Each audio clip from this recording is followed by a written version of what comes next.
வணக்கம். இன்றைக்கி இந்த வீடியோவில் நம்ம இன்ஸ்ட்ருமெண்டேஷன் ஆம்பிளிஃபையரை சிமுலேஷன் சாஃப்ட்வேர் பயன்படுத்தி செஞ்சு பார்க்க போகிறோம். இது பார்த்தோம் அப்படின்னா இன்ஸ்ட்ருமெண்டேஷன் ஆம்பிளிஃபையரோட சர்க்யூட் டயக்ராமு. இந்த சர்க்யூட்டில் ரெண்டு சோர்ஸ் இருக்குது, V1 V2ங்கிற ரெண்டு இன்புட் சோர்ஸ் இருக்குது. இந்த ரெண்டு இன்புட் சோர்ஸோட டிஃப்ரென்ஸை பார்த்தோம் அப்படின்னா இந்த சர்க்யூட்டு ஆம்பிளிஃபை பண்ணி தரும். அதோட அவுட்புட் வோல்டேஜ் மெஷர் பண்ணுறதுக்கு நம்ம இங்கே மல்டிமீட்டர் பயன்படுத்தியிருக்கோம். இப்போ இந்த சர்க்யூட்டை சிமுலேஷன் சாஃப்ட்வேர் யூஸ் பண்ணி செஞ்சு பார்க்கலாம். சிமுலேஷன் சாஃப்ட்வேர் ஃபஸ்ட்டு ஓப்பன் பண்ணிக்கலாம். இப்போ காம்பனன்ட்ஸ்லாம் எடுக்கலாம். நமக்கு 3 ஆப்பாம் தேவைப்படுது. 3 ஆப்பாமும் பார்த்தோம் அப்படின்னா IC 741 எடுத்து வச்சுக்கலாம்.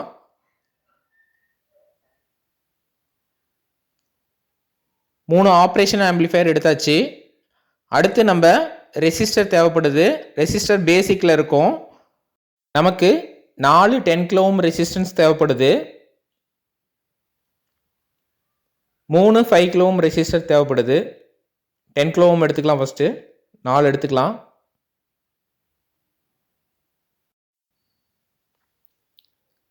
அடுத்து 5 கிலோ ஓம் ரெசிஸ்டன்ஸில் 3 எடுத்துக்கலாம். 3 தேவைப்படுது.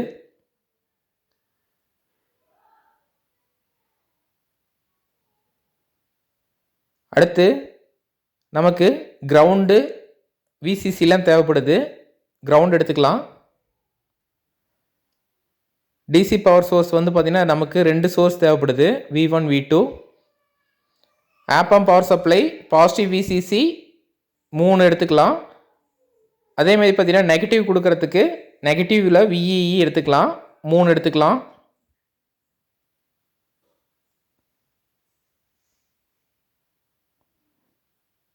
எடுத்து வச்சாச்சு. அடுத்து நம்ம மல்டிமீட்டர் தேவைப்படுது. மல்டிமீட்டர் எடுத்துக்கிட்டோம்.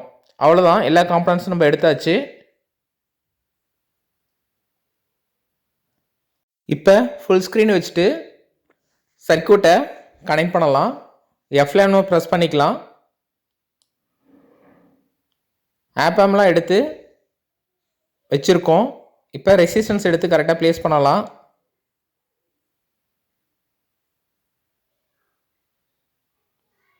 ஆப்பமை ஃப்ளிப் பண்ணிக்கலாம், வெர்டிகலாக. 3 ஆப்பமே ஃப்ளிப் பண்ணிக்கலாம், வெர்டிகலாக.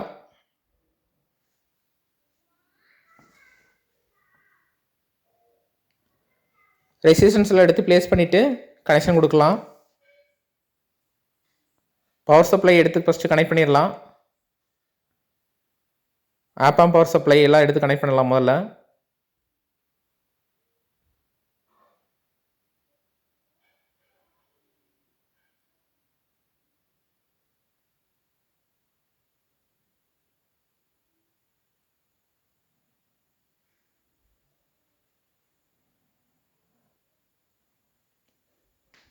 நெகட்டிவ் VE கனெக்ட் பண்ணிட்டு இருக்கோம்.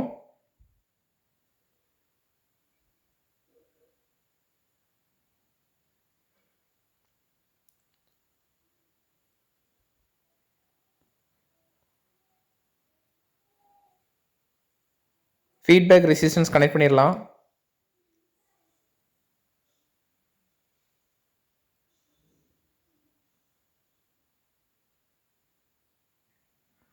கனெக்ட் பண்ணியாச்சு. அடுத்து V1 V2 ரெண்டு சோர்ஸும் கனெக்ட் பண்ணணும். நான் இன்வெர்ட்டிங் டெர்மினலில் கனெக்ட் பண்ணணும்.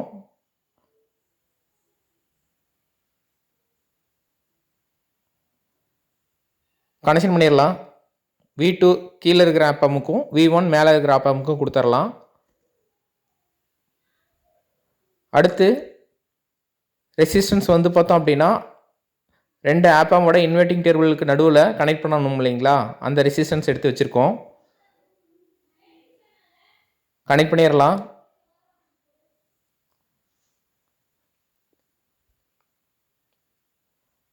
அடுத்து அவுட்புட்டில் கனெக்ட் பண்ண வேண்டிய ரெசிஸ்டர் கனெக்ட் பண்ணியாச்சு.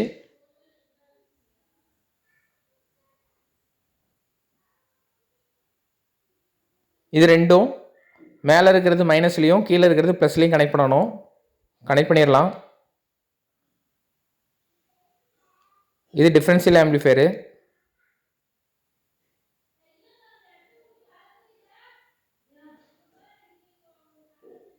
கனெக்ட் பண்ணியாச்சு.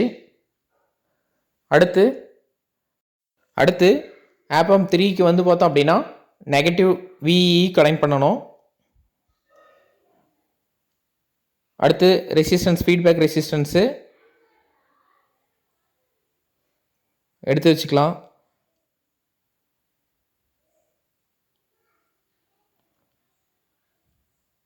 கிரவுண்டோட கனெக்ட் பண்ணணும்.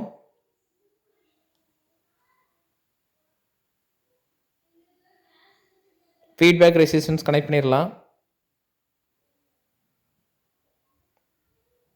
கிரவுண்டை கனெக்ட் பண்ணிடலாம். அடுத்து விசிசி 3 விசிசி மல்டிமீட்டர் கனெக்ட் பண்ணணும். மல்டிமீட்டர் கனெக்ட் பண்ணிடலாம்.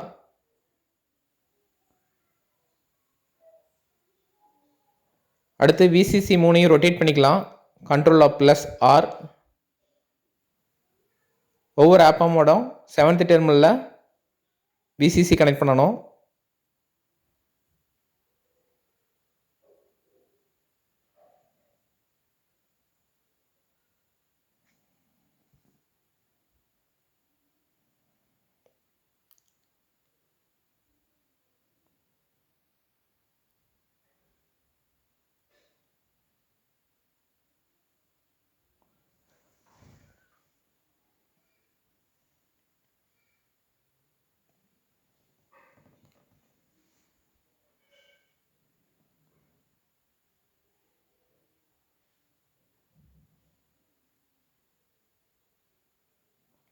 அவ்வளோதான், சர்க்யூட்லாம் கனெக்ட் பண்ணி முடிச்சாச்சு. இப்போ V1ஓட வோல்டேஜும் V2ஓட வோல்டேஜும் செட் பண்ணிவிட்டு மல்டிமீட்டரில் நம்ம அவுட்புட் ரன் பண்ணிவிட்டு மல்டிமீட்டரில் அவுட்புட் பார்த்தோம் அப்படின்னா நமக்கு அவுட்புட் கிடைக்கும்.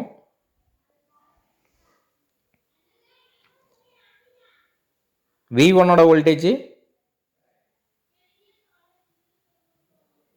0 வச்சுக்கலாம். V2ஓடது 1 வோல்டேஜ் வைக்கலாம்.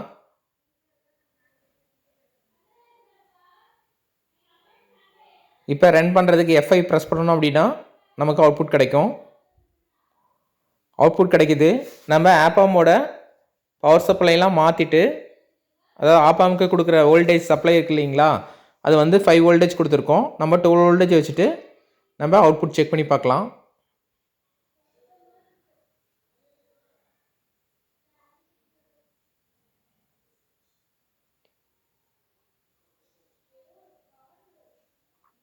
அவுட்புட் வந்து பார்த்தோம் அப்படின்னா கிடைக்குது. ஒவ்வொரு வேல்யூம் V1 V2 2 வேல்யூ மாற்றி நம்ம அவுட்புட்டை எடுத்து நோட் பண்ணிட்டோம்னா இந்த எக்ஸ்பெரிமெண்ட் அவ்வளோதான். அடுத்து வேறு வேல்யூ ஃபிக்ஸ் பண்ணலாம்.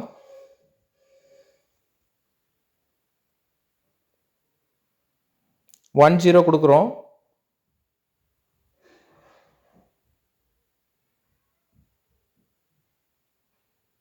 இப்போ அவுட்புட் வந்து பார்த்தோம் அப்படின்னா 9 பாயிண்ட் சம்திங்கில் இருக்குது. ஒவ்வொரு வேல்யூவும் மாற்றி நம்ம அவுட்புட்டில், அதாவது மல்டிமீட்டரில் கிடைக்கிற அவுட்புட்டை வந்து பார்த்திங்கன்னா நோட் பண்ணிக்கணும்.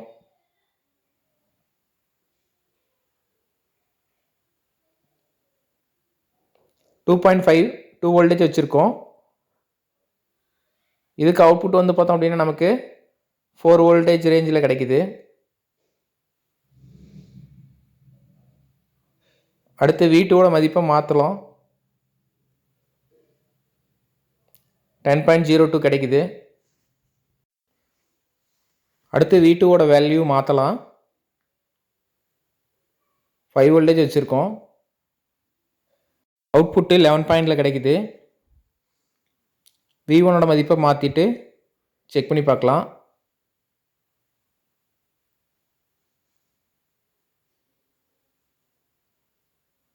இதேமாதிரி பார்த்தோம் அப்படின்னா நம்ம ஒரு 5 மதிப்பு டிஃப்ரெண்ட்டான மதிப்பு V1 V2 ரெண்டையுமே மாற்றி ரீடிங் எடுத்து டேபிளேஷன் பண்ணிட்டோம்னா அவ்வளோதான் இந்த எக்ஸ்பெரிமெண்ட்டு. ஒவ்வொரு டைமும் வேல்யூ மாற்றிட்டு நம்ம அவுட்புட்டை வந்து நோட் பண்ணிக்கணும். அதாவது இன்ஸ்ட்ருமெண்டேஷன் ஆம்பிளிஃபையருங்கிறது ஒரு சென்சார்லேருந்து கிடைக்கிற சிக்னல் வந்து பார்த்தோம் அப்படின்னா அதோட வோல்டேஜ் மதிப்பு மில்லி வோல்ட்ஸில் இருக்கும். அந்த மில்லி வோல்ட்ஸை வந்து பார்த்தோம் அப்படின்னா நம்ம கரெக்டாக வந்து பார்த்தோம் அப்படின்னா பயன்படுத்த முடியாது. அதனால் இன்ஸ்ட்ருமெண்டேஷன் ஆம்பிளிஃபையரை பயன்படுத்தி அந்த மில்லி வோல்ட்ஸை வோல்டேஜ் லெவலுக்கு நம்ம அதிகப்படுத்திக்கலாம். அதுக்காக தான் இந்த இன்ஸ்ட்ருமெண்டேஷன் ஆம்பிளிஃபையர் பயன்படுத்துகிறோம். அதாவது பார்த்தீங்கன்னா ரெஃபரன்ஸ் வோல்டேஜுக்கும் சென்சார்லேருந்து கிடைக்கிற வோல்டேஜுக்கும் உள்ள டிஃப்ரென்ஸை வந்து பார்த்தீங்கன்னா இதை ஆம்பிளிஃபை பண்ணி தரும்.